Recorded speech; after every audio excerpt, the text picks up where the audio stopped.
মানুষকে হত্যা করা হলো। হত্যা করার পর এই সরকারি বাধ্য হয়েছে গ্রেপ্তার করতে। তাকে চেয়ারম্যান আওয়ামী লীগের প্রত্যেকটি জায়গায় সমস্ত দুর্বৃত্তপনা, সমস্ত সন্ত্রাস, সমস্ত রক্তপাত করছে।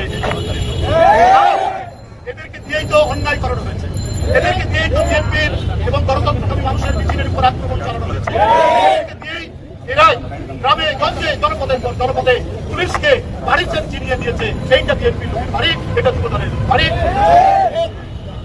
এরা এখন আস্কারা পেয়েছে। আমরা শেখ হাসিনার জন্য এত অবৈধ, এত অপকর্ম করলাম, আর আমরা অপকর্ম করলে শেখ হাসিনা আমাদেরকে করবে না।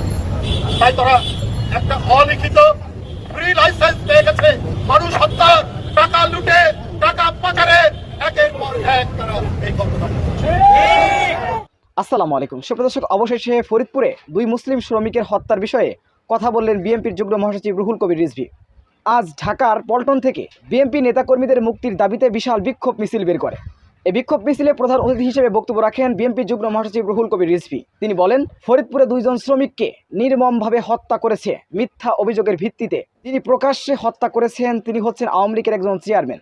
দেশের মধ্যে ব্যাংক ডাকাতি, গুম, খুন, হত্যা তাদের নেতাকর্মীরা করে যাচ্ছে। মনে হচ্ছে তারা অলিখিত লাইসেন্স পেয়েছে।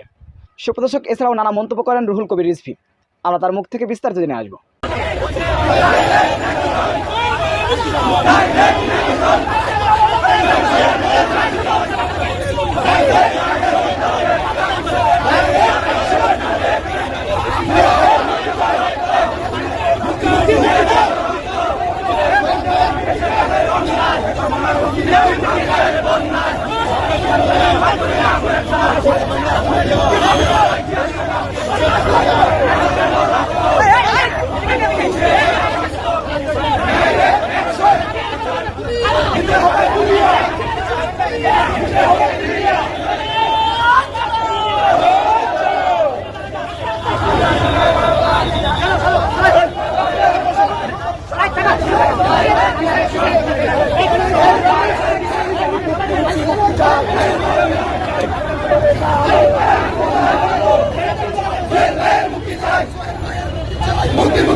এই সম্মিলিত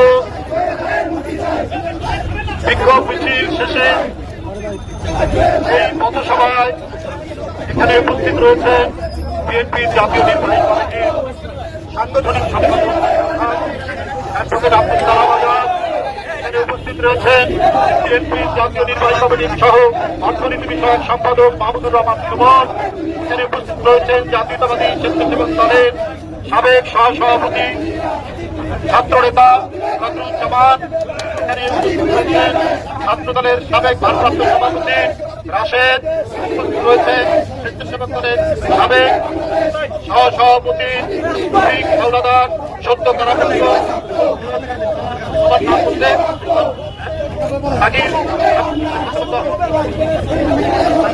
স্বেচ্ছাসেবক দলের আছেন এবং দীর্ঘদিন তারা নির্যাতন ভোগ করে সদ্য কারাবন্দ জাতীয়তাবাদী স্বেচ্ছাসেবক দল ঢাকা মহানগরের সাবেক সেক্রেটারি সাবেক সে আজকে উপস্থিত হয়েছেন এখানে। সবাইকে ধন্যবাদ। বন্ধুরা যারা দাঁড়াও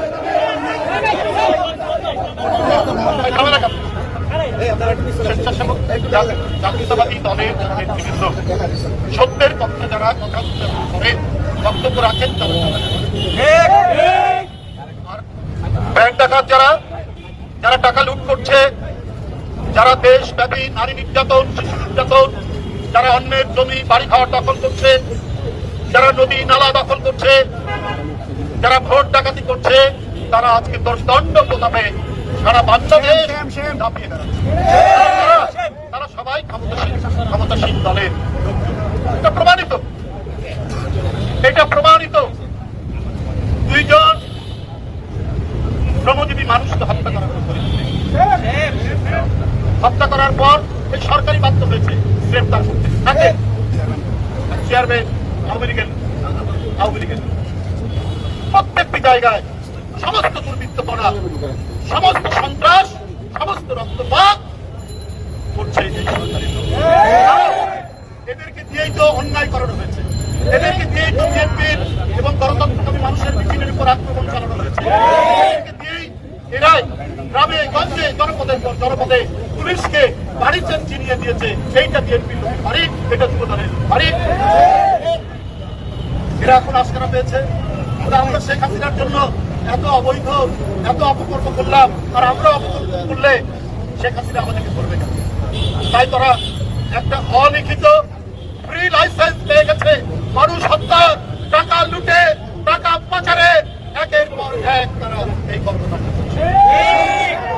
বাংলাদেশ ব্যাংকে সাংবাদিকদের দেওয়া একটা অলিখিত ঘোষণা দিয়ে কেন ব্যাংকে কত টাকা চুরি হয়েছে, আর এই টাকা যারা লোপাট করেছেন তারা হয় আওয়ামী লীগের এমপি ছিলেন বা আছেন, অথবা মন্ত্রী অথবা আওয়ামী লীগের পরিষদ।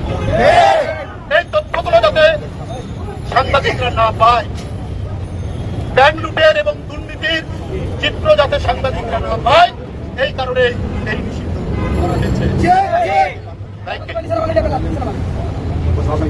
কারণ যারা অপরাধী তারা পাপকে লুকিয়ে রাখতে চায়, তাদের লুটপাট আর দুর্নীতির পাপ ঢেকে রাখার জন্যই গণমাধ্যমের সাংবাদিকদের উপর নিষেধাজ্ঞা জারি করা হয়েছে। আমি এর তীব্র নিন্দা জানাই।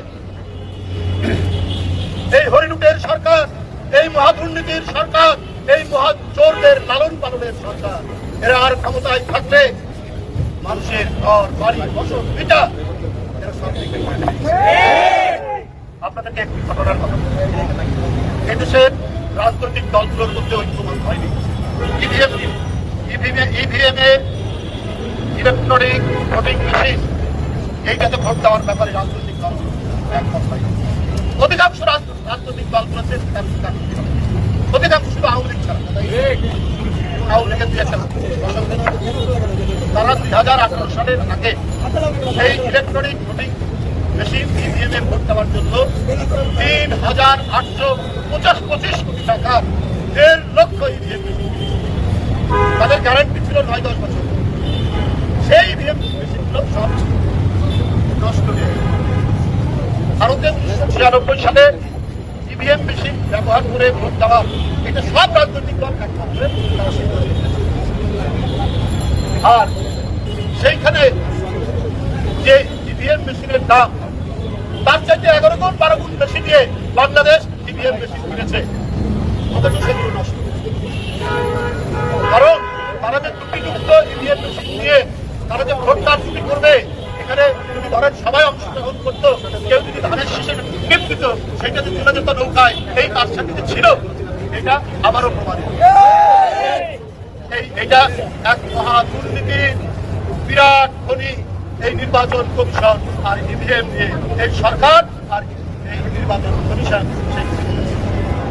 এই যদি পরিস্থিতি হয়, এই যদি অবস্থা হয়, তাহলে এই গণবিরোধী ভোটলুটের সরকার, জনগণের অধিকার হরণ করার সরকার, একে কি আর ক্ষমতায় টিকে থাকা কি এটা আমাদের দেখতে হবে। প্রতিদিন প্রতি মুহূর্তে যে যেখানে আছে আপনাদের কণ্ঠকে আরো ধারালো করে, আরো আপনাদের কণ্ঠকে জোরালো করে এই সরকারের হৃদয়ে যাতে হৃদকম্পন তৈরি হয়, সেই আওয়াজ করে আজকে যেমন আপনার এই খরতাপ, আজকের এই আগুনে পোড়া বাংলাদেশ, তার মধ্যেও আপনারা যেমন মিছিল করেছেন, কথা বলেছেন, সমাবেশ করছেন, এইরকম যত প্রতিকূল পরিবেশ হোক, শেখ হাসিনার পতন না হলে, আওয়ামী লীগের পতন না হলে আপনার কোনো মানুষের নিরাপত্তা নেই।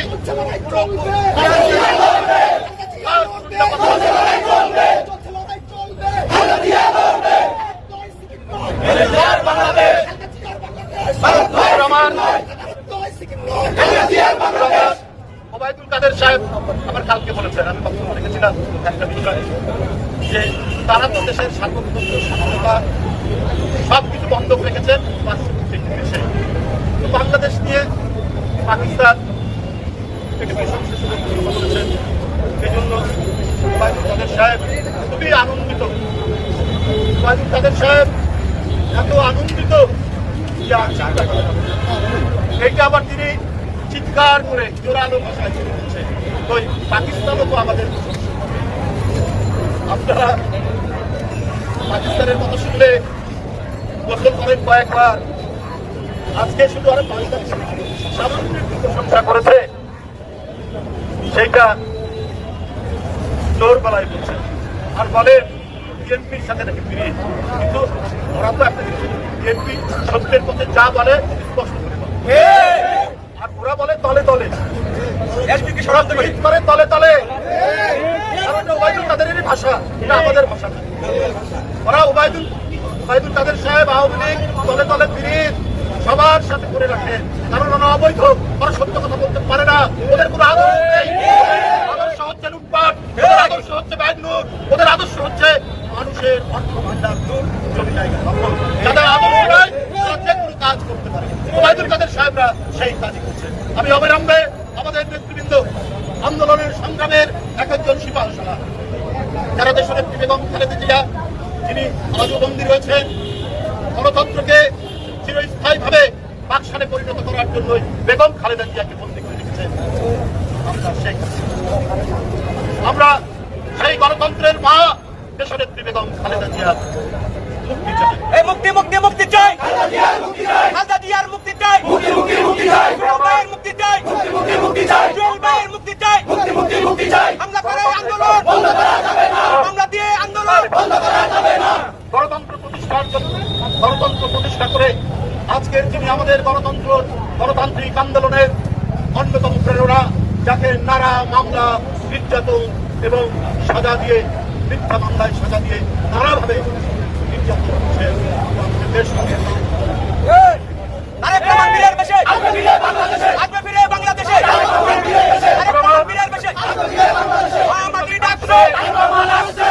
আমাদের এক অকুতভয় সাহসী নেতা সমস্ত অত্যাচারকে বুকে ধারণ করে সে লড়াই করতে পারে। আব্দুল কাদের ভুইয়া জুয়েল আরেকজন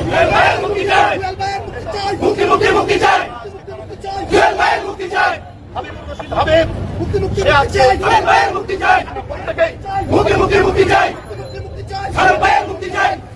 আজকে বীর নওয়াজ আলী ঢাকা কলেজের ভিপি সংগ্রামের এক বন্ধুরা আমার, কারাগারে সাইফুল আলম নীরব 1 বছরের বেশি সময় ধরে। আমাদের সাহসী বীর নেতাদের মুক্তি দাবি করছি। বন্দি করে পুরো স্বৈরাচার, বন্দি করে পুরো ফ্যাসিস্ট কোনদিন টিকতে পারেনি। এই সরকারের দিকে এগিয়ে যাবে জনতার বিপুল স্রোত। শেখ হাসিনা উনি ঘুমের মধ্যে আছেন, উনি টের পাচ্ছেন না জনতা কতটা ক্ষুব্ধ, জনতা কতটা প্রস্তুত আপনার দিকে ধেয়ে গিয়ে আপনার সিংহাসন ধুলায় লুটিয়ে দিতে।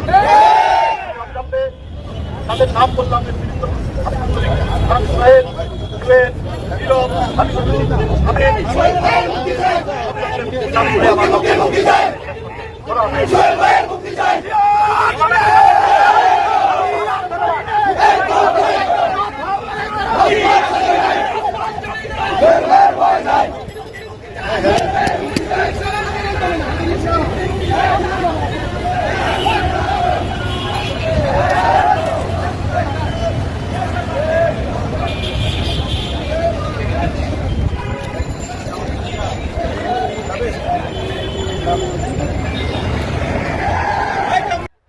সুপ্রদর্শক, বিএনপির যুগ্ম মহাসচিব রুহুল কবির রিজভীর এই বক্তব্যটি আপনারা কীভাবে দেখছেন? অবশ্যই আপনাদের মূল্যবান মন্তব্য কমেন্ট জানাবেন। সবসময় সত্য নির্ভেজাল তথ্য পেতে স্বাধীন বাংলা ইউটিউব চ্যানেলটি সাবস্ক্রাইব করে আমাদের সাথে থাকুন। আসসালামু আলাইকুম রহমতুল্লাহি ওয়া বারাকাতুহু।